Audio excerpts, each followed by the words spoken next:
Hello dear student, আশা করি তোমরা সবাই ভালো আছো। আজকে আমরা আলোচনা করব স্তূপ পর্বত নিয়ে। স্তূপ পর্বত কি, স্তূপ পর্বতের বৈশিষ্ট্য এবং কিভাবে সৃষ্টি হয়েছে।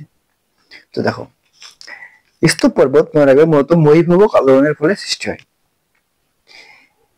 মহীভবক আলোড়নের ফলে যখন শিলাস্তরে ফাটল ও চুক্তির সৃষ্টি হয়, সেই ফাটল ও চুক্তির ফলে যদি মধ্যবর্তী অংশ দেখো, মধ্যবর্তী অংশ যদি বসে যায়, তাহলে যদি মধ্যবর্তী অংশ বসে যায় তাহলে কি হবে, তার চারপাশের তার দুপাশ কি উঁচু হয়ে অবস্থান করবে। সেই উঁচু অংশটিকে আমরা বলবো স্তূপ পর্বত বা ব্লক মাউন্টেন। তাহলে কি বলবো সংজ্ঞায়, না মহীভবক আলোড়নের প্রভাবে শিলাস্তরের ফাটল ও চুক্তি হলে দুটি সমান্তরাল চুক্তির মধ্যবর্তী ভূভাগ বা দুপাশের ভূভাগ স্তূপাকারে উপরে উঠে যে পর্বত সৃষ্টি করে তাকে আমরা বলি স্তূপ পর্বত। আমরা ভালোভাবে স্তূপ পর্বত কিভাবে গঠিত হয় সেটা বুঝে নেবো। দেখো,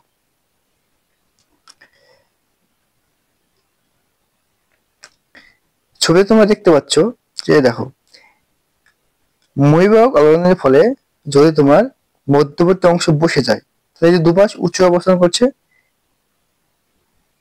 এই উঁচু অংশগুলিকে বলবো আমরা স্তূপ পর্বত। উচ্চ অংশটি কি হবে, স্তূপ পর্বত। আবার দেখো যে ভাঁজ বা চুত্তে বরাবর যেটা ফাটল সৃষ্টি হয়, সেখানে মধ্যবর্তী অংশ কি, না মধ্যবর্তী অংশ যদি উঁচু হয়ে অবস্থান করে, এই যে মধ্যবর্তী অংশটা উঁচু অবস্থান করছে, এই উঁচু অংশটিও কিন্তু স্তূপ পর্বত রূপে অবস্থান করে। এবার আমরা চলে যাব স্তূপ পর্বতের বৈশিষ্ট্যতে। দেখো, স্তূপ পর্বতের বৈশিষ্ট্য কি রয়েছে। স্তূপ পর্বতের প্রথম বৈশিষ্ট্য রয়েছে দেখো বিস্তার।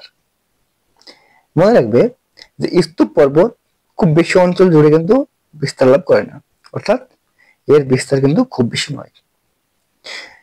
উচ্চতা, মনে রাখবে যে এর গড় উচ্চতা প্রায় 2000 মিটার, অর্থাৎ উচ্চতা খুব একটা বেশি হয় না, বিস্তারও খুব বেশি নয়, উচ্চতাও খুব বেশি নয়। ঢাল, মনে রাখবে যে চুক্তি তল দ্বারা বেষ্টিত হওয়ায় পার্শ্বঢাল অত্যন্ত খাড়া হয়, অর্থাৎ এর পার্শ্বঢাল কি খুব খাড়া। শৃঙ্গ হতে মনে রাখবে যে স্তূপ পর্বতের কিন্তু কোনো সুচালো শৃঙ্গ থাকে না। স্তূপ পর্বতের সুচালো শৃঙ্গ থাকে না, আর যদি সৃষ্টি হয় তাহলে সেটা মনে রাখবে ক্ষয় প্রক্রিয়ার মাধ্যমে সৃষ্টি হয়, এর মাধ্যমে ক্ষয়ের মাধ্যমে সৃষ্টি হয়। আর স্তূপ পর্বতে গ্রস্ত উপত্যকা সর্বদা থাকবেই। স্তূপ পর্বতের দুপাশে কি হয়, চুক্তি ও গ্রস্ত উপত্যকা থাকে, যা নদী বা হ্রদ দ্বারা কি হয়, অধিকৃত হয়। দেখো, নেক্সট আমরা জেনে নেব হোস্ট আর গ্রাবেন সম্পর্কে।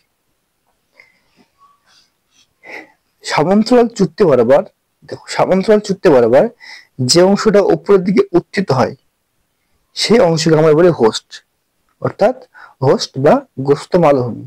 হোস্টের বাংলা হচ্ছে গ্রস্ত মালভূমি। হোস্টের বাংলা কি, গ্রস্ত মালভূমি। তো হোস্ট কাকে বলবো, যে দুটি সমান্তরাল চুক্তির মধ্যবর্তী ভূভাগে উত্থিত অংশকে, যার দুপাশ কি চুক্তি বিশিষ্ট, ওই যে উপরিভাগ যেটা কি মালভূমির মতো, যখন মালভূমির মতো সমান্তরাল, মালভূমির মতো চ্যাপ্টা এবং দীর্ঘ হয়, তাকে আমরা বলি হোস্ট। তাকে বলি হোস্ট। আর গ্রাবেন হচ্ছে যে পাশাপাশি অবস্থিত যে স্তূপ পর্বত, সেই স্তূপ পর্বতের মধ্যবর্তী নিচু অংশ, এরকম মধ্যবর্তী দুটি স্তূপ পর্বতের মধ্যবর্তী নিচু অংশকে আমরা বলছি গ্রাবেন। কি বলছি না, গ্রাবেন। তাহলে হোস্ট কাকে বলবো, স্তূপ পর্বতের উত্থিত অংশ, পাশাপাশি অবস্থিত যে স্তূপ পর্বত তার উত্থিত, অর্থাৎ চুক্তির যে উত্থিত অংশ যেটা মালভূমির মতো অবস্থান করে, তাকে আমরা বলি হোস্ট। আর নিচু অংশ, এই নিচু অংশকে আমরা কি বলি, গ্রাবেন। মনে থাকবে। এই দেখো যে দুটি সমান্তরাল চুক্তির মধ্যবর্তী স্থান উত্থিত হয়ে স্তূপ পর্বতটি অবস্থান করেছে, আর তার দুই পাশে নিম্ন, এগুলো কি গ্রস্ত প্রত্যক্ষরে অবস্থান করেছে। এবার আসবো স্তূপ পর্বতের উদাহরণে। মনে রাখবে স্তূপ পর্বতের উদাহরণগুলো মনে রাখবে নাকি ভারতের সাতপুরা, বুঝলে ভারতের সাতপুরা, আর কি আছে বিন্ধু, ভারতের সাতপুরা, বিন্ধু প্রভৃতি। এছাড়াও রয়েছে কি ফ্রান্সে ভোজ পর্বত, জার্মানিতে ব্ল্যাক ফরেস্ট, ব্রাজিলে ব্যান্ডিভার সম্ভবত, পাকিস্তানের সল্ট রেঞ্জ, এগুলো সবই হচ্ছে স্তূপ পর্বত। তো আশা করি তোমাদের ভিডিওটি ভালো লেগেছে। যদি ভিডিওটি ভালো লাগে তাহলে তোমার বন্ধু বান্ধবদের মধ্যে শেয়ার করে দেবে। আজকের জন্য এতটুকুই, ধন্যবাদ। সামনে আমরা ক্ষয়জাত পর্বত নিয়ে আলোচনা করব।